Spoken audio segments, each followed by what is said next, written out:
ok nó bây giờ nào ta nghe là lúc quay là phun ra mà là lúc quay là ta qua đó tại thua à nào ok nào lẻo qua là qua nào ok มายากลโชว์ครับมาดูตัวอย่างครับก่อนการแสดงโชว์ครับผมจะโชว์แบบนี้ออกรายการท็อปโชว์แบบนี้เห็นไหมครับคุณแจ๊คแฟนฉันครับ เลยquay taเลยquay คุณมดดำลีกหนึ่ง tại nhà này có là tại nhà Le quoi t'as oublié? Oui, le fait qu'il a cassé. ด้านช่องหน้าครับ nghe được cái gì นี่ครับคุณพี่ Bon, je suis blé là. ta khai mà จักรยาน300ได้ Il peut les loups, il peut quoi la calana? นกแก้วตัวนี้ครับมากัน3 ตัว Ouais, vas-y, il est toi les loups, จัก là. รยานครับจักรยานเราก็ ok cô qua là đi nào qua đi hindi tin đâu đâu nào qua là đi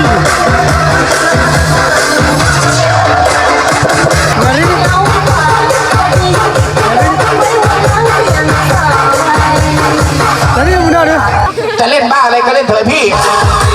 การแสดงยังไม่ได้โชว์นะครับนี่เป็นตัวอย่างนะครับขอให้ทุกท่านขยับมาครับติดขอบเชือกทางด้านซ้ายด้านขวานั่งติดเชือกให้หมดเลยนะครับไม่มีโต๊ะที่นั่งหยิบมานั่งเลยนะครับโต๊ะเก้าอี้ข้างหลังครับหยิบมานั่งเลยเพราะว่าการแสดงจะเริ่มแล้วผ้า2 ผืนมีอะไรไหมครับไม่มี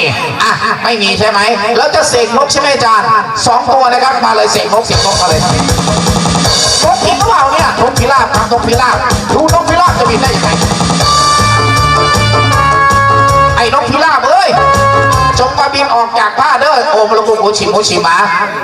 ปิ๊งเสกนกเลยครับเสกเลยปิ๊งเสกเลยปิ๊งว้ายตายพอดีนกฉันนกอยู่ไหนครับนกโอ้ยเหม็นใช่ไหมทาราอาบน้ำมาเปล่าเนี่ยชาลากลางแขนออกครับเฉยนับจากวันนี้ต่อไปเด็กชายทารา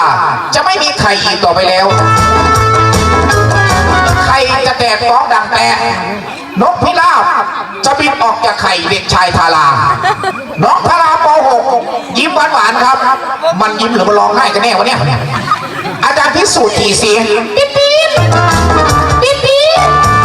นับ1 ถึง 3ดึงแรงๆนกพิราบจะบินออกจากไข่ทารา1 2 3กางเกงในทาราไอ้มายากลบ้าไอ้ลาโมนี่กางเกงในหนูชัดๆเลยกางเกงในแดงด้วยนะเนี่ยเอาขึ้นมานี่เลยโอ้ยชอบดูกางเกงในมานี่เลยครับมานี่เลยมานี่ก่อนยังไม่จบพึ่งเนี่ยโอ้โหอาจารย์พิสูจน์สิหอมไหมทาราหอมไหมดูสิโอ้โหกางเกงในแดงเลยว้ายหอมชอบดูกางเกงในมาดูสุนัขกระโดดเชือกครับสุนัขโดดเชือกดี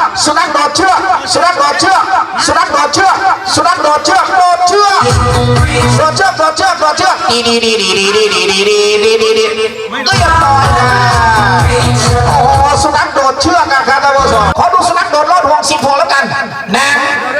2 3 4 5 6 7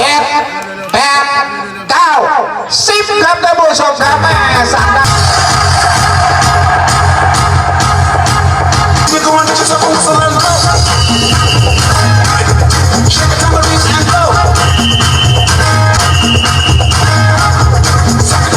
จักรยานล้อเกี่ยวอีกทีครับอาจารย์จักรยานล้อเกี่ยว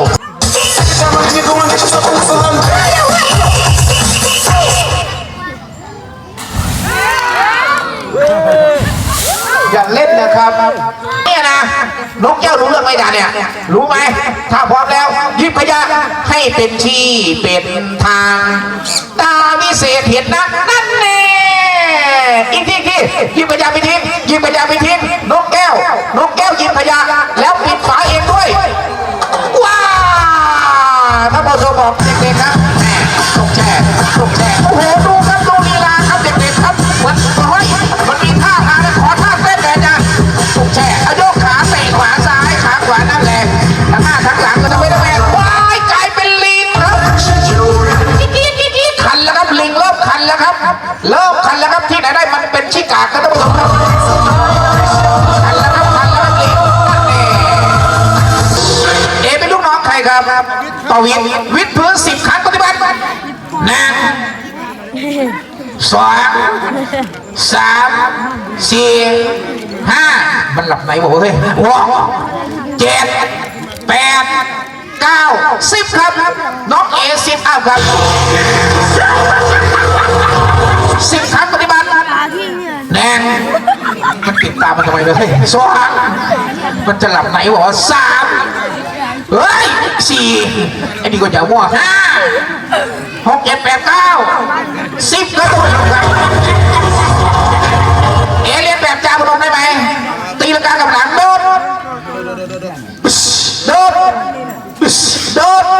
แก้ตายขอเต้นกับน้องปุ๊กอีกน้องปุ๊กอีกเต้นกับลุงโตเต้นกับปุ๊กอีกดูครับท่าเต้นเอาน้องสุกน้องเล็กน้ำสายตัวหน่อยน้องผีตาโขนน้ำหน่อยคุณกระบอกโอ้โหหมอลำทั้งนั้นเลยนั่นแน่โอเคตบมือให้หน่อยค่ะโอเคครับช่วงนี้จับไม้จับมือที่ออกแต่น้องลิงบอกหวยตัวแรกกินมาเลขอะไรเด็กๆเลขอะไรครับเลขอะไรจดเลยครับโอกาสเดียวที่คุณจะได้ขี่ฟอร์จูเนอร์มาถึงแล้วครับมีโอกาสเดียวครับใช่ผมเทพสังตาแล้วดึงใจผมเทพสังตาแล้วดึงใจรางวัลที่1ตัวที่2ลิงบอกหวยเลขที่ออกชาวหนองบัวจะได้รวยปีเลขอะไรเด็กๆเลขอะไรเด็กๆเลขอะไรไม่ต้องพูดครับเก็บไว้ในใจเป็นความลับห้ามบอกใครเด็ดขาดครับผมคนที่ไม่มาดูจะไปบอกเขานะใช่รางวัลที่1ตัวสุดท้ายลิงบอกหวยเลขที่ออกแต่ปิ่งเลขอะไรเด็กๆเลขอะไรเลขอะไรจดครับจดเลยWilly na na biro na ni ya kirali ke chicha bua gili na ya we ke kitab likha de na ye kwara mi na ke kitab likha de na